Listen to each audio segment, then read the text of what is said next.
Parecer do projeto de lei número 013 de 2026, na forma do substitutivo número 001 de 2026. Relatório.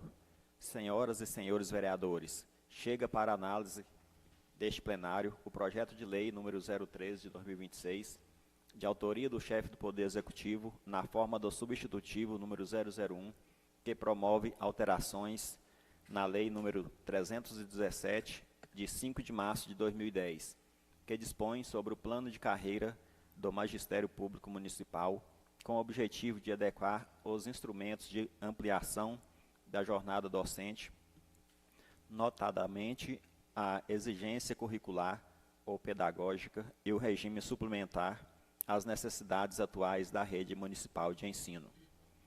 A matéria foi encaminhada em regime de urgência, o que revela, desde logo, a relevância prática e administrativa do tema. O projeto foi distribuído às comissões competentes, que, diante da complexidade da matéria e da necessidade de melhor compreensão de seus impactos, não lograram emitir parecer dentro do prazo regimental. Em razão disso, a proposição foi automaticamente incluída na ordem do dia, passando a trancar a pauta desta Casa Legislativa nos termos regimentais. Foi nesse contexto que assumi a responsabilidade de relatar a matéria diretamente em plenário, com o compromisso de oferecer uma análise técnica responsável e, sobretudo, conectada com a realidade da educação pública municipal. Vale registrar que não me limitei à leitura formal do projeto, busquei compreender o contexto administrativo que motivou a iniciativa, especialmente à luz da mensagem encaminhada pelo Executivo, que aponta a existência de inconsistência jurídica e operacionais no modelo anteriormente adotado, com práticas informais, ausência de padronização e risco concreto de questionamentos por órgãos de controle. Mais do que isso, participei de reuniões com os professores da rede municipal e com o Sindicato dos Servidores, ocasiões em que foi possível ouvir diretamente as preocupações, as experiências cotidianas e as expectativas de quem vive a realidade da sala de aula. Esse diálogo foi fundamental para que a análise aqui apresentada não ficasse restrita ao plano normativo, mas refletisse também as necessidades concretas de quem está no centro das discussões.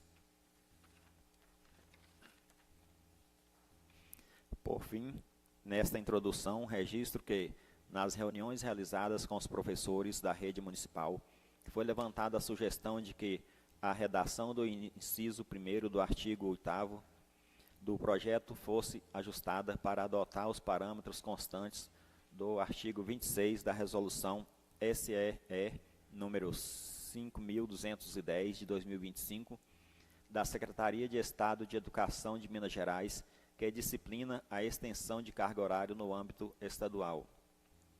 Entendo que a proposta merece reconhecimento como contribuição legítima e bem intencionada dos servidores.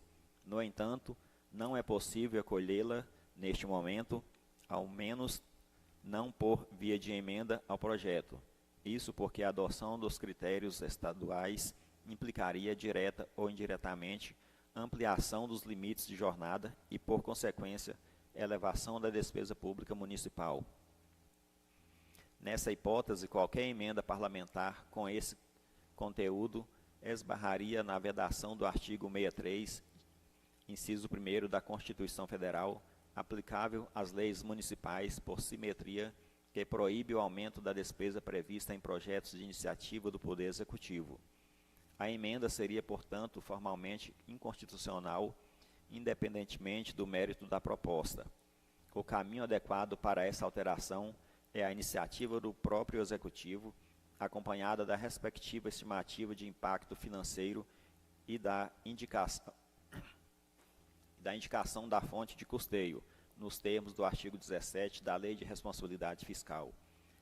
É diante desse cenário que passo a fundamentação.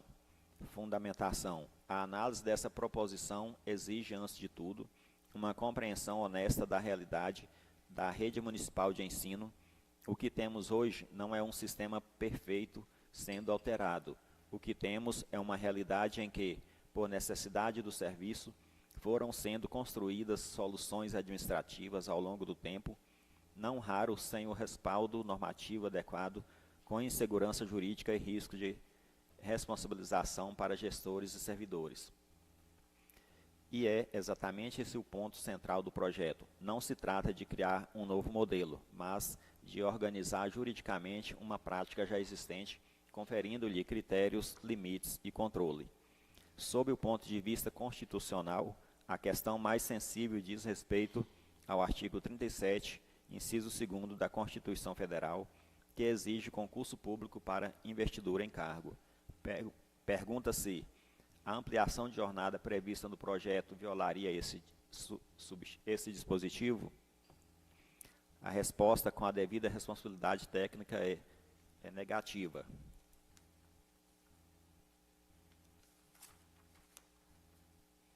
O projeto não cria cargos, não altera atribuições e não promove qualquer forma de provimento derivado. Trata-se de ampliação de jornada dentro do mesmo cargo, com as mesmas funções, em caráter temporário e condicionado. A jurisprudência do Supremo Tribunal Federal é firme em vedar a transposição e a ascensão funcional, mas admite mecanismos de reorganização funcional, desde que não impliquem investidura em cargo diverso. Aqui, senhoras e senhores, não há novo cargo. Há o mesmo professor exercendo a mesma função com jornada ampliada de forma excepcional. E mais, o próprio texto estabelece freios claros para evitar distorções. A ampliação possui caráter excepcional e temporário, depende de justificativa formal, está sujeita a controle administrativo e, nos casos mais amplos, somente se admite quando demonstrada a impossibilidade de outras soluções, inclusive a contratação de novos profissionais. Isso é fundamental. O projeto não substitui o concurso público. Ao contrário, reconhece sua centralidade ao condicioná-lo como alternativa prioritária sempre que possível. Agora é preciso ser honesto. O risco apontado por alguns setores, qual seja de que o instrumento possa ser mal utilizado, não é inexistente. Mas esse risco não decorre da lei em si, e sim de sua aplicação. E nenhuma norma administrativa está imune a desvios de execução. O que se deve avaliar, portanto, é se o projeto cria um ambiente de maior ou menor segurança jurídica, e a resposta é clara: cria mais segurança. Outro ponto que merece destaque diz respeito à organização da jornada. O projeto estabelece limites objetivos distinguindo situações ordinárias e excepcionais e prevê hipóteses ainda mais restritas para ampliações mais significativas com prazo determinado e vedação de habitualidade. Trata-se de uma estrutura normativa escalonada que busca equilibrar flexibilidade administrativa com responsabilidade jurídica. Sob o aspecto da gestão pública, o mérito da proposta é evidente. A rede municipal de ensino enfrenta desafios concretos, variação de matrículas, ausência de profissionais, implementação de programas como o tempo integral e necessidade de execução de projetos pedagógicos. Sem instrumentos legais adequados, a administração fica engessada ou, pior, recorre a soluções informais.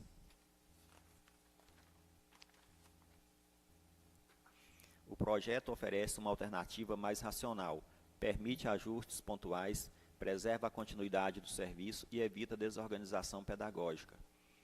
E aqui entra um ponto que considero central: a continuidade do processo educativo permite que um mesmo professor acompanhe determinada turma, ainda que com ampliação de jornada, muitas vezes é pedagogicamente mais adequado do que fragmentar o ensino em vários profissionais. Há ganho de vínculo, de planejamento e de acompanhamento do aluno. Isso não significa ignorar os riscos. A ampliação de jornada exige cautela, exige respeito ao limite de 1/3 de hora atividade, conforme a Lei Federal nº 11.738 de 2008, exige atenção à saúde do servidor, exige planejamento. Mas esses são mas esses são desafios de gestão, não vícios do projeto. Quanto à natureza não incorporável das vantagens, trata-se de consequência lógica do caráter transitório do Instituto. Transformar essa ampliação em vantagem permanente significaria, aí sim, desfigurar o cargo e gerar problemas constitucionais. Por fim, quanto à convalidação de atos pretéritos prevista no substitutivo, é importante esclarecer que se trata de medida de estabilização administrativa que busca preservar a segurança jurídica diante de práticas já consolidadas. Tal convalidação não impede o controle externo, mas tampouco significa automaticamente prejuízos aos servidores, especialmente quando demonstrada boa-fé, hipótese em que a jurisprudência tem afastado a obrigação de restituição de valores. Conclusão: diante de todo o exposto, tendo que o projeto de lei número 013 de 2026, na forma do substitutivo número 001, é juridicamente viável, constitucional e adequado sob a ótica da gestão pública. A proposição não viola o artigo 37 do inciso 2º da Constituição Federal, por não implicar criação de cargos nem provimento derivado, limitando-se à ampliação excepcional de jornada dentro do mesmo cargo e com as mesmas atribuições. No mérito, o projeto corrige distorções existentes, confere segurança jurídica à administração e aos servidores e oferece instrumento legítimo para enfrentamento de demandas reais da rede municipal de ensino, sem prejuízo da necessidade permanente de realização de concursos públicos.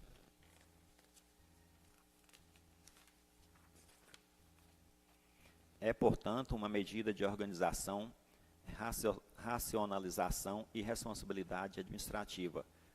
Por essas razões, opino pela aprovação do projeto de lei número 03 de 2026, na forma do substitutivo número 001, Cabeceira Grande, 27 de abril de 2026, vereador Carlito, relator.